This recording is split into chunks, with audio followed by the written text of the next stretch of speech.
अक्टूबर के पहले सप्ताह में चुनाव की तारीखों का होगा ऐलान। 4 से 7 अक्टूबर के बीच घोषित हो सकती है मतदान की तारीख।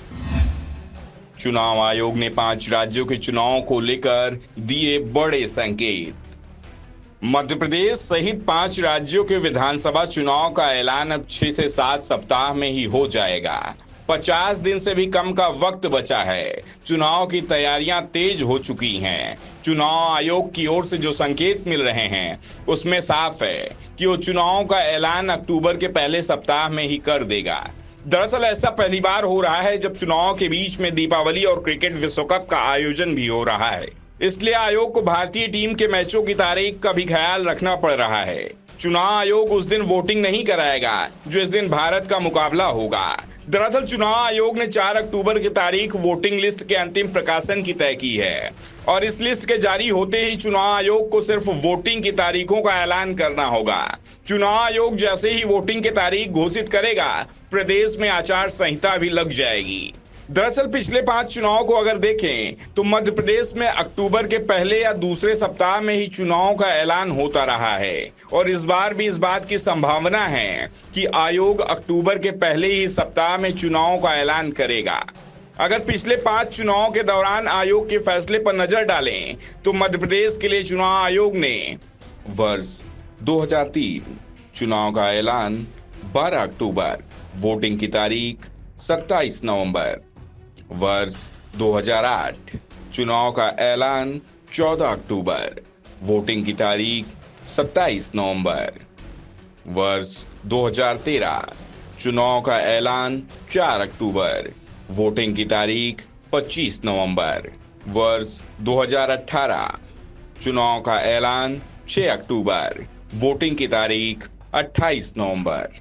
अगर पिछले 4 चुनाव की तारीखों का ऐलान देखें तो साफ है कि एमपी में चुनाव का ऐलान 2 अक्टूबर से 12 अक्टूबर के बीच होता है और मतदान भी 25 से 28 नवंबर के बीच होता रहा है और इस बार भी संभावना यही बन रही है कि वोटिंग और चुनाव का ऐलान इन्हीं तारीखों के आसपास होगा। दिसंबर के पहले सप्ताह में काउंटिंग करा ली जाएगी और जहां तक संभावना है 15 दिसंबर के आसपास नई सरकार का शपथ ग्रहण कार्यक्रम भी हो जाएगा।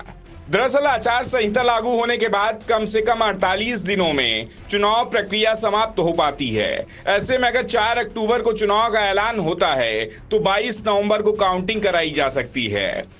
लेकिन सबसे बड़ी समस्या है, चुनाव सिर्फ मध्य प्रदेश में नहीं होने हैं बल्कि 5 राज्यों में चुनाव होना है और यहाँ अलग अलग दिन वोटिंग होगी क्योंकि आयोग के पास सीमित संसाधन हैं और वो उन्हीं 5 राज्यों के चुनाव कराएगा। सिर्फ आम चुनाव में आयोग देश के सभी संसाधनों को चुनाव में झोंक देता है क्योंकि इस दौरान पूरे देश में ही आचार संहिता लगी होती है, जिस कारण से चुनाव आयोग के पास संसाधन भी बढ़ जाते हैं। लेकिन राज्यों के चुनाव के समय आयोग के पास संसाधन कम रह जाते हैं। वैसे चुनाव की तैयारियों के सिलसिले में आयोग की टीम 24 अगस्त को छत्तीसगढ़ में चुनाव को लेकर जायजा लेगी। सभी डीएम के साथ बैठक की जाएगी। अगर डीएम कहते हैं कि तैयारियां पूरी हैं तो फिर चुनाव की तारीखों पर मंथन शुरू हो जाएगा।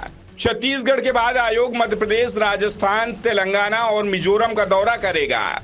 अगर चुनाव आयोग हर राज्य का दौरा 1 सप्ताह बाद भी करता है तो भी ये पूरी प्रक्रिया 20 से 22 सितंबर तक पूरी हो जाएगी। मतलब साफ है कि सितंबर के आखिरी में चुनाव आयोग चुनाव की तारीख पूरी कर चुका होगा। 4 अक्टूबर को उसके पास मतदाता सूची भी आ जाएगी। इसके बाद एक बैठक होगी, चुनाव की तारीख सामने आ जाएंगी। वैसे राजनीतिक दलों को भी यह एहसास है कि चुनाव की तारीख का कभी भी ऐलान हो सकता है, जिस कारण से उन्होंने उम्मीदवारों के नाम पर मंथन तेज कर दिया है। एमपी के लिए बीजेपी ने 39 नामों का ऐलान भी कर दिया है, जबकि छत्तीसगढ़ के लिए 21 उम्मीदवार घोषित किए गए हैं। दूसरी ओर कांग्रेस की लिस्ट भी जल्दी घोषित होने की संभावना है। Bureau report, the news.